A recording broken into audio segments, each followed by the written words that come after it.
to welcome Sarah Vaughan here today. Sarah is, we've known each other quite a while actually, haven't we? But Sarah's the author of Anatomy of a Scandal. Now I'm hoping this is working okay, because I had to twiddle a few things. That's a technical term, by the way, everybody. So it may not be on the original video link, but if anybody is on my Facebook page now, you should be seeing this. It would be great if somebody could actually say hello and let us know that, that you are receiving this. Right, Sarah, welcome to these one of these little book chats. As you know, I've been doing these since we went into lockdown, and basically, obviously it feels like we're in about, I don't know what day we're on in the Big Brother house at the moment. Are we into week 3? It feels like we're almost week 3, are we? It's all blurring into one. It's actually a blank holiday. Oh, Tanya has said hello. Thank you so much. Yeah, I think I couldn't use the original link for some reason, so I thought we would come straight on anyway, and hopefully people are getting this. All this technology, it's a pain in the neck, but hey ho, this is where we are at the moment, isn't it? So we're holding events like this basically because of all the cancellations of all the events and all the PR around books being out. I've got a new book out at the moment, Messy Wonderful Us, and Sarah has got her new book out, Little Disasters, which she's holding up there. Brilliant cover, by the way. And obviously we've all had lots of events cancelled, but I was very glad to see you made it onto Woman's Hour this week. That was brilliant. Absolute career high, actually. That was good. We both were really lucky and had Richard and Judy, didn't we, with our previous books? We did. But that was kind of a career tick, and I have to say Woman's Hour was the thing that I'm always saying. Oh, I'm sure. Yeah, well, you were brilliant. Yeah, it was great. It was great. You always think of the answers afterwards that you wish you. I know. And you know, like my brain went dead at one moment, you know, and I wish I had thought of it. But anyway, absolutely.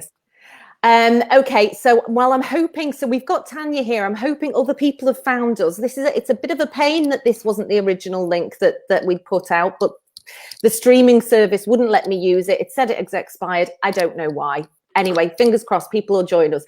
But the first thing to say is, please do ask us some questions. We'll be having a chat throughout, and you know, we'll be answering any questions. But if anybody asks a question, I'll be giving away a signed copy of Messy Wonderful Us at some point throughout the. Hello, Kirsty. So people have found us. Good. Definitely. Okay, that's good. Yeah. So hopefully, you know, our publishers will be able to, you know, retweet things and stuff, and people will be able to find us. Okay, so Sarah, I am going to start by reading your very impressive biography, so people know people know what people know who you are anyway. But let's go with this. So Sarah is a former Guardian journalist. She was a news reporter and political correspondent. Her third novel, Anatomy of a Scandal, was an international bestseller, a top 5 Sunday Times bestseller, #1 in the Kindle charts. It was longlisted for the Theakston Old Peculier Crime Novel of the Year 2018, and shortlisted for the Audible Sounds of Crime Award and the Goodreads Jury's Out Award. I'm going to have to take a breath here. And French L's Prix de Lectrice. I'm sure you'll agree my French accent is fantastic. It's been translated into 22 languages. TV rights have been bought in the US. And your new book, Sarah, Little Disasters, has just been published on April the 2nd in the UK, and it's going to be out on August the 18th in the US, with editions due to come in France, Portugal, Sweden and Spain. Sarah lives near Cambridge with her husband, 2 children, cat and dog. I'm very glad your dog is behaving itself today. Mine didn't in the last couple, so you forgive me if she does start barking or bringing me her ball or whatever. I've had to shut all the windows because she was barking in the garden. And when I watched your launch at 18 minutes to when your dog completely kicked off, mine sort of ran around the house madly barking, trying to find this other dog. And I kept trying to play it back on FaceTime. And every time we got to that bit, she would just like be on high alert, you know, looking for where this intruder was. So I'm afraid I had to leave your launch because of my badly behaved. Yeah, sorry about that. It's slick as ever, as you'll no doubt have seen. Right, we've got some questions coming in, which is brilliant. Thank you very much, everybody. Do keep them coming. We're going to come to as many as possible, and like I say, I am going to give away a signed copy of Messy Wonderful Us at some point during this chat. So let's have a look at one of the right. Karen is asking, are you both working on a new book now? Do you want to start with that one, Sarah? Yes. So I am, well, I meant to be, but it's been a bit, the last 3 weeks, I've got school age kids. So obviously the first week of homeschooling was a bit problematic because my 15-year-old is very self-sufficient, but the 12-year-old, I think you've got a year 7 boy as well, haven't you? They're bombarded, aren't they? Absolutely. I mean, I do think everyone needs to lower their standards a little bit, like schools were expecting, and we were doing these 5 or 6 hours of lessons a day.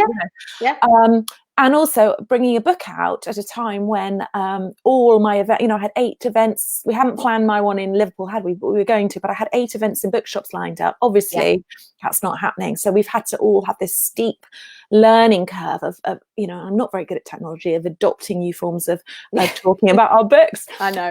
So I would say I haven't, and actually it's coincided with my agent looking at some of it as well. So I haven't written anything new for 2 or 3 weeks. I'm hoping. Well, that's not bad. I know, but we can forgive you for that. I think anyone would forgive. Maybe 3 or 4 weeks. But I'm really hoping that when we go back after the Easter holidays, I get back into a routine, because I've got, a third of a book that's in quite good shape, I think, and I'm desperate to get on with writing it. And I feel really, really energized, and it's taken too long. But I've done lots and lots of research for it, including I spent 2 weeks following the barrister that I followed in anatomy in a murder trial at the start of January. I'm really glad I spent, January the 6th to the whatever it was, the 2 weeks after that, rather than doing it now, because of course I couldn't be wouldn't want to be in a courtroom at the moment, and murder trials aren't happening. My barrister's next murder trials are being cancelled, or postponed. So that's what I'm working on at the moment, and it's about so it's only book 5 for me, but it's about really how to navigate our way in the world, both as a woman in public life and as a teenage girl. So it's sort of about gender politics as well. And I've got a main character who is a female MP who experiences lots of sort of online trolling and stalking and things like that. And she's got a teenage daughter who experiences similar things on social media. Brilliant. So it's kind of, it's back to going back to Westminster a bit, going back to a courtroom a bit, but also, I've got a teenage daughter. It's not that she's experienced any of this, but just observing what a difficult world it is that we didn't have to experience, 30 years ago, where it's a much tougher place, I think, to be a woman these days, Absolutely. Well, I've kind of done the first draft of my next novel, which any eagle-eyed people will have seen the title on Amazon at the moment. When it'll be published. It's called The World at My Feet. And broadly, I haven't really worked out my elevator pitch for this. When you have a little pitch, don't you, when you've just had a book post. So I'll very briefly, but it is about a woman who is agoraphobic, but she falls in love online. And so it becomes all the challenges that she has to. She is she actually has she's a gardening Instagrammer as well. So she stays literally within the realms of, she just doesn't leave her garden, the end of her garden path, and she hasn't done for 2 years. And it's all about that and her story about how she got to this point, and hope, obviously, how do you fall in love? How do you conduct a relationship when you're experiencing something like that? So anyway, but that will definitely be for next year, I think. Kind of. It's interesting. We both got we both got social media in our new books, because it is, isn't it? Well, I mean, it's thing. it is just such a part of our world now. I mean, we weren't doing this sort of thing even a month. Well, no, you might, 6 weeks ago, we weren't doing this at all. We were kind of doing things a fairly traditional way. And actually, I have loved doing. This is the one time of the week I put any mascara on, or do you know what I mean? It's kind of, you feel, and having people kind of join us and you know, chat and ask questions. It's been really actually one of the nice things to have come out of this very, very difficult time. So Sarah, I'm going to, before we go to any more questions, I am going to ask you, obviously your new book, Little Disasters, like I say, we've both got books out at the moment. It's challenging for authors at the moment because obviously lots of shops are closed. And the supermarkets are obviously, they're concentrating on you know, on the essentials, completely understandably. But just to say, books are still available online. You know, there's Blackwell's, they're available, is doing well at the moment, I believe. Amazon is still selling. There are lots and lots of, you know, Waterstones is still selling online, I believe. So there's lots of places you can get these books, and the ebooks are available as well. I read a statistic. I read a statistic that ebook sales are up by 3,000%. Oh my gosh, really? I know. I read it in a Guardian piece recently, so like 2 weeks ago. So if that's the case, that's amazing. That's great, isn't it? Yeah. And I have to say, because you read, some people are saying they can't concentrate on reading. Yeah. I have to say, personally, I am reading more than ever, and I'm finding so much comfort in whatever it is. You know, if I found a book that I can really immerse myself in, I'm reading that Daisy Jones and the Six at the moment. Oh, it's had rave reviews, hasn't it? Yeah, and it's just, you know, I am really finding a lot of it's just great being able to. Oh, Hive is back. Tanya's telling me. Yeah, Hive is back. Sorry, I completely broke off what I was saying then, but that's you can buy books from Hive as well. So please do continue to buy books. And on that note, I'm going to say, Sarah, tell us about your new book, because that is very much available at the moment. It's not available in the physical. It's available if you want it, isn't it? You can get it if you want this book. I have to say, Blackwell's did a Twitter launch for me and Lucy Atkins, who had a book called Magpie Lane last week. It was, if anyone was on it, it was absolutely hilarious. It became like this sort of drunken, nobody could follow the thread, but people said it was the best book launch they'd ever gone to, and it was, I think everyone needed it. And then we all stopped and clapped for the NHS in the middle of it, and it just felt really uplifting. Yeah. Anyway, I've just discovered, and Blackwell's offered a little bit of a puff here, but you know, reduced my price by £5, so it's cheaper than it is on Amazon. And I've just had some figures through, and they've sold loads as a result of that. So actually, and I bought a couple from there, and they actually came through much quicker than Amazon. So they are somehow they're getting them out, and I think Hive's back up and running as well. So I mustn't put it down, but you know, I suppose you can't wander into Sainsbury's and see it on the shelves, or you know, Waterstones in the same way. But they are getting out. Anyway, so Little Disasters is about the darkest reaches of motherhood, about judgment, and hopefully about the redemptive power of friendship as well. And it's really about the claustrophobia and the anxiety and the panic of those early years, and the way in which it can distort your thinking and fracture your mental health. So and the need to check on each other, to be aware of each other's mental fragility. So actually, it's a really topical read for these sort of lockdown times. And it starts when a affluent, experienced mother of three in her late 30s turns up at an A&E department on a Friday night with a baby with a bang to the back of her head and a story that doesn't add up. And the paediatrician on call just happens to be a friend of hers who she met 10 years earlier when they had their first babies in an antenatal class.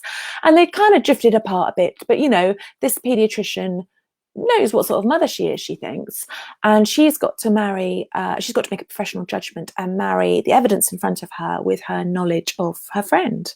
And in so doing, she's got to sort of reassess something that happened in her own childhood as well. So that's my elevator pitch. Slightly too long. Brilliant. No, brilliant. Okay. I loved it. I have to say, I read it a few months ago and absolutely loved it. And I think it is very different from Anatomy of a Scandal, which lots of people will have read. Right. You know, big bestseller. It is very different, but it has still got all the twists and turns. You write beautifully. It's just a really, it's a really pleasurable experience reading, your use of language. So I loved it, and I would really recommend it. and one of the things I think was I heard you on Women's Hour, talking about talking about the whole issue of when a person's got a colicky baby, and if you've had that, and now I experienced that with my first child, and that desperation of having a child who wouldn't settle. But I think we are a bit more understanding of those sorts of women in that situation these days, aren't we? I think so. I mean, I had my first baby probably, well, I think she's the same age as your eldest, at 32, and I had I'd had quite a whizzy career. I suppose I'd be quite in control of things. I got straight. I mean, I'm not saying, bad things had happened to me, or distressing things had happened to me, but I'd got straight A's. I'd gone to Oxford. I'd gone. I'd had a year wiping tables and getting work experience and doing my journalism course and doing quite menial tasks. But then I got, a staff job on The Guardian at 25, and everything seemed very much in control, to the extent that when I was going off to the Labour Party conference as a political correspondent, and my stomach got whacked and my first baby didn't move, I went to see a GP in Brighton who said, "What on earth are you doing? Why are you behaving as if you think you're invincible?" And I was like, "Well, I am, aren't I?" It just didn't occur to me that having a baby would really slow me down, and then I had this anarchic baby, and I went, and it was absolutely gorgeous. But from 3 weeks to 16 weeks, she screamed the house down. And of course, because I read lots, I'd read Gina Ford and The Baby Whisperer, and they all said it sounded so familiar on every level. It really all is. These things. There's no reason your baby should be crying if you've changed her nappy and you fed her and you put your head down, and my husband's a surgeon. He's used to fixing things. So we just had this screaming, mewling, red-faced, angry, it seemed, poor child, who had colic, which is a sort of neurological issue, I think, as far as I'm concerned. She's just super wired. She was really precocious, did everything really early. And, there was this bright, brave new world that her head couldn't sort of cope with. But, we live, I was living 200 miles away from my mum, didn't have that support network, and I felt such a failure, really, because I couldn't fix this at all. But what the book's really, although it starts with a mother with a colicky baby, what the book's really about is postnatal anxiety and a form of sort of maternal health, really, called maternal OCD, which affects I forgot this statistic in the Women's Hour interview, it affects 2 in 100 women postnatally in that year after your child's birth. And it's certainly something I was never diagnosed with it, but I think I clearly had it mildly, or it didn't take much of an imaginative leap right from the point of view of the mother with that. But I'd never heard of it. And so it felt incredibly shameful. And actually this happened with my second child, so like Jess, my character, I'd done motherhood once, and I'd gone back to work, and then I was having my second baby, and supposedly living the dream with my toddler and my little baby, and I didn't know why I was feeling like this. And I think it's really interesting, when I think Women's Hour, as we've mentioned, has been fantastic about talking about maternal mental health, but I, 11 years ago when I was experiencing this, I had no idea of this at all. And it's only been in the last couple of years, actually, that while I've been writing this novel, and I suppose I've been searching for articles, that I've just been so much more aware of it. And there's a really good book by Bryony Gordon called Mad Girl. And she experienced it after having, and there's a chapter in it about when she had and she had a quite extreme version of it. And it was when I was writing this, actually, but reading her chapter, it made me think, yes, I can be honest about this. I can write about this as well. I think it's also, I mean, it absolutely, it describes that whole, experience brilliantly, I have to say. But I think it's also sometimes you don't actually realize it's happening without the benefit of hindsight. It's only years later, then you can look back on these things and just think, how did I get through? I mean, we do get through it. But it is just, it's a hard thing to go through. It really is. I think sleep deprivation is it's used as a form of torture. Yeah, absolutely. And the sound of a crying baby is deliberately supposed to be incredibly distressing to a human being, so that when they are crying, and especially if it's your baby, it is torture, isn't it? It really is. You feel so sorry for them, but you're absolutely destroying yourself as well. And it's just, yeah, it is a, and you've completely, I do think that your depiction of that is absolutely, spot on. It really is. Thank you. It was quite that line about the we're all attuned to that our cries will bring help.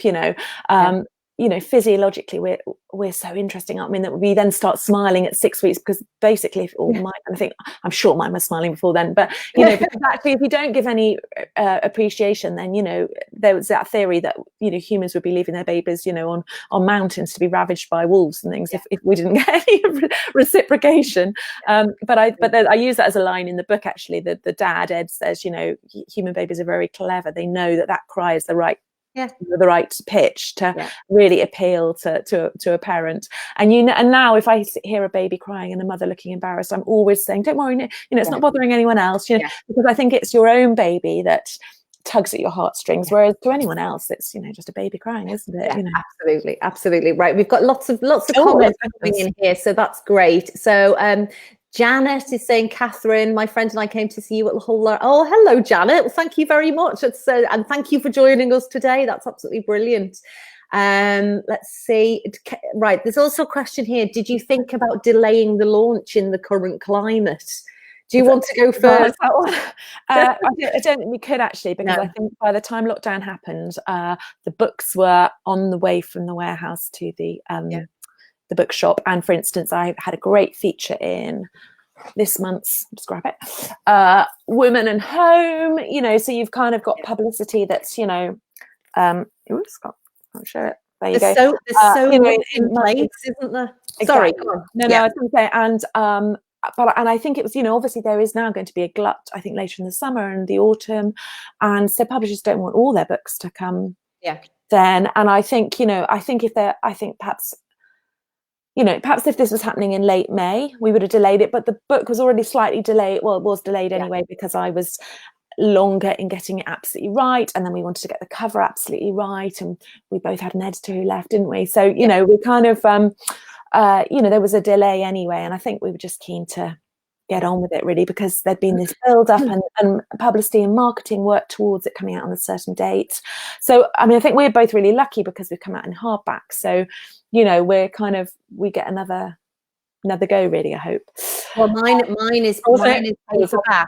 But to be honest, no. I mean, the thing is, I just keep saying to myself, God, there are worse tragedies happening at the moment, aren't there? And I have to say, the one thing about it being in paperback, I think the timing, I was lucky in some ways in that it squeezed into Sainsbury's and Morrison's, and it's still available in it's still available in those places. And so although we don't know how many are selling at the moment, do we? I know. It's a weird situation, because so we have literally the publishers aren't kind of they're not tracking book sales like ordinary. So who knows? I don't know, but I do know I'm getting lots of lovely feedback about the book, and I'm just, that's why we become authors, isn't it? Is to kind of reach out is to write and reach out to readers, and so that's what I'm holding on to anyway. And also, I think, Catherine, good books hopefully continue to resonate. So you will still be getting comments from people in a year's time, and they've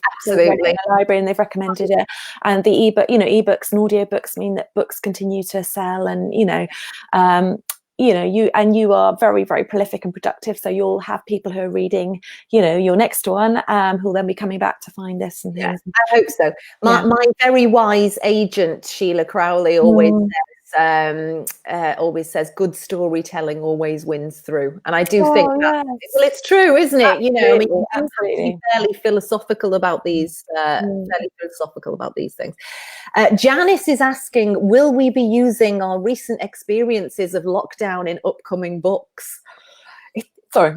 I keep reading. I keep seeing people on telly hugging each other in the street, and I'm thinking, no, it's really weird, isn't it? Yeah. And you kind of read in books, when you're reading books about normal life, it feels really strange. It's kind of like, oh my God, and so kind of separate from what we're going through at the moment. I have a feeling, I suspect, there could be a million ideas out of this whole experience, but my suspicion is that once we're out of it, nobody is going to want to read about it in the near future. Yeah. I started writing a diary because I thought my husband's a hospital doctor as well, and I thought, this is such a sort of intense, weird time. And then I thought, you know what? I don't know that people will. I know. Want to dwell on this, and I think we're going to want to do, absolutely. I think we're going to want to be reading about anything, but I might be wrong. And maybe it's going to be like, I don't know, after the Second World War, and it's only years later that people start actually making fictionalized versions of what happened. Do you know what I mean? I do think it's quite interesting to write about it from a personal viewpoint because, for instance, my grandfather was a prisoner of war in the Second World War, and we found a little diary. I mean, he hardly had any paper, but, those 4 pages that he kind of with a pencil just filled in massive details about, 2 potatoes today, rations, a bit cold, told so much. And I do think, I keep saying to my kids, this is a slice of social history. And my daughter said this morning, she said, has this ever happened before that children don't go to school for a while? And I was like, no, even the Second World War, kids went to school. This is really weird for you. I don't think, despite, I just saw something on Twitter saying kids could go back earlier, but certainly the schools seem to be thinking they're not going back till September. Yeah. They're going to have 5 months out of school, and that's the way they've interacted, the way we've all had to adapt. Yesterday we went to clap for the NHS, and we live in quite a it's a friendly village, but people are quite reserved, and we were friendly, but I wouldn't say we were overly effusive with everybody. Last night everyone was banging saucepan lids, and I'm going to get my boy to learn how to play something on the trumpet for next week, because there was this and he said, it reminds me of the Queen's Jubilee when he was 4, 5, no, he was 4, and it was when we had like a street party, 2012 and the Olympics. It was that sort of spirit, and I do think that sort of connection there is. Life is not going to be the same again, I don't think, is it? I think it's going to change us in ways that we probably can't even articulate yet. And that desperation for interaction. Just the way we work as well, I should think we had, setting this up on Tuesday or whenever we did it, we had a lengthier chat, I think, than we've ever managed at an SNS party. We had absolutely. I'm going to Zoom my mum later. Well, I'd never heard of Zoom 3 weeks ago. My mum is kind of, in Devon, is Pilates classes, Italian classes, cello, coffee. My sister's having a coffee morning at the moment. That's the way to do it. That's the way to do lockdown, isn't it? I think so. That human connection. Definitely, it is. So let me see. So Tanya is asking, do you find it harder to find inspiration to write now you're not able to go outside and pick up events and conversations?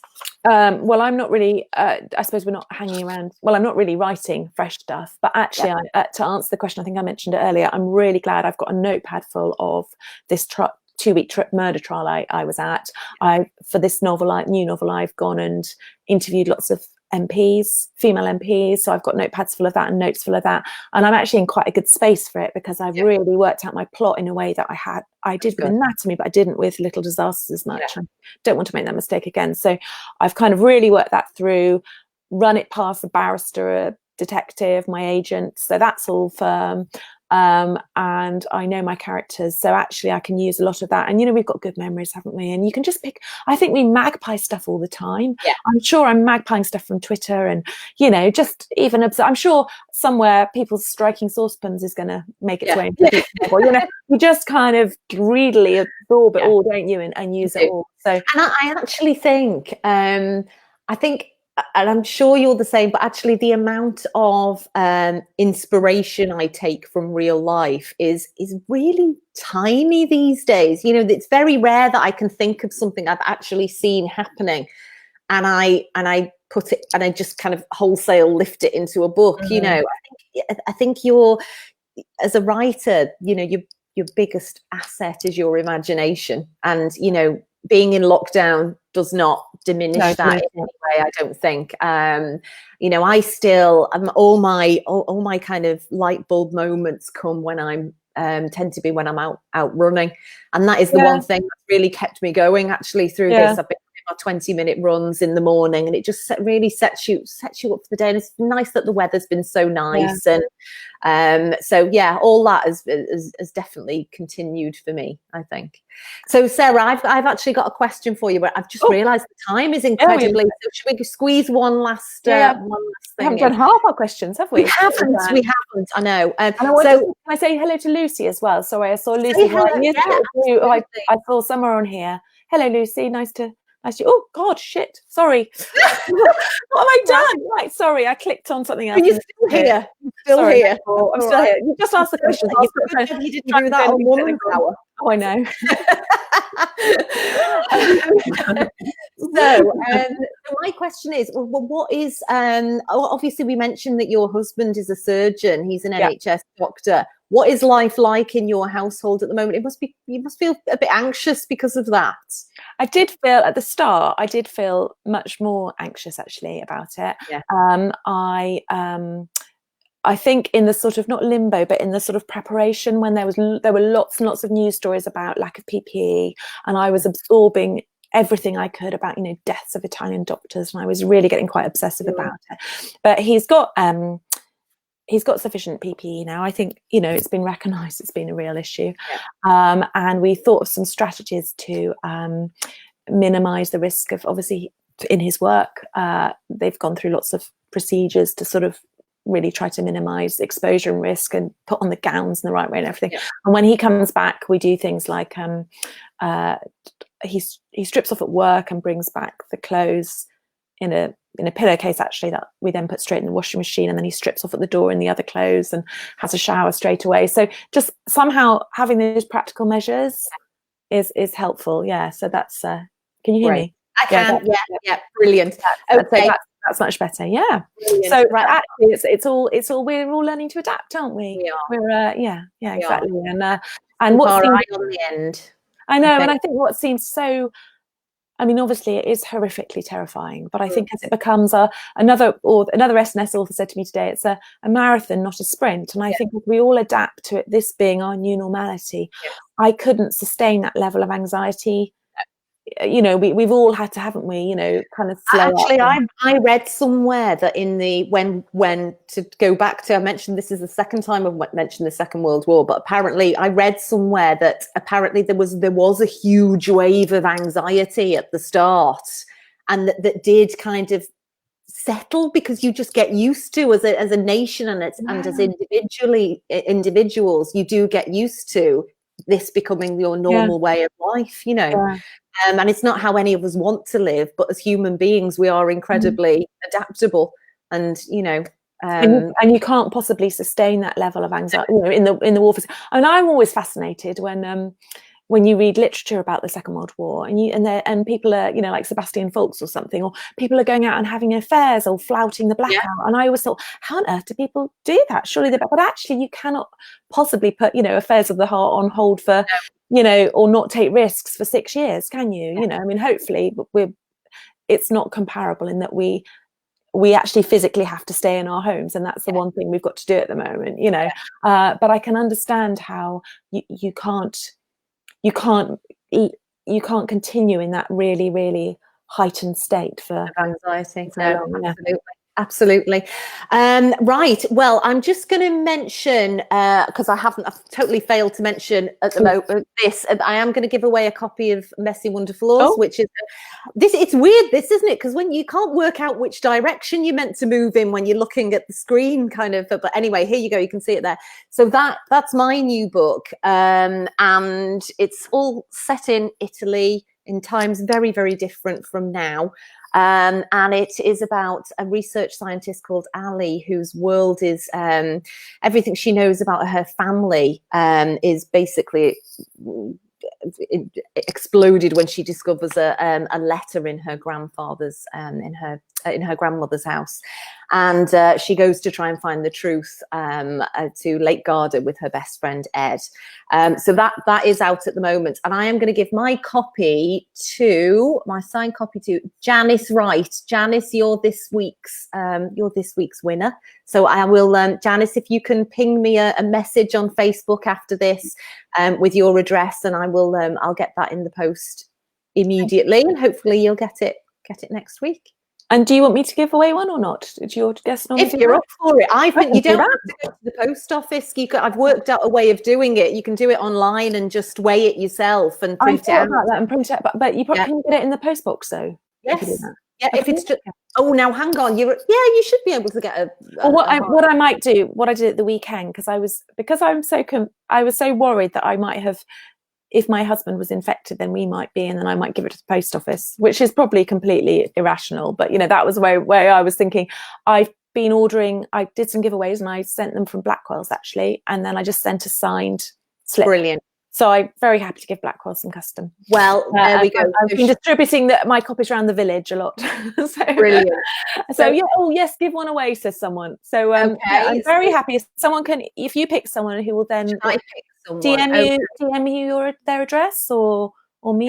They can send their address either direct to you on Twitter is probably the best thing. They send you a direct message on Twitter. That would be great. So let's see. Let me pick a name. How about Kirsty Orton? Kirsty is Sarah's winner.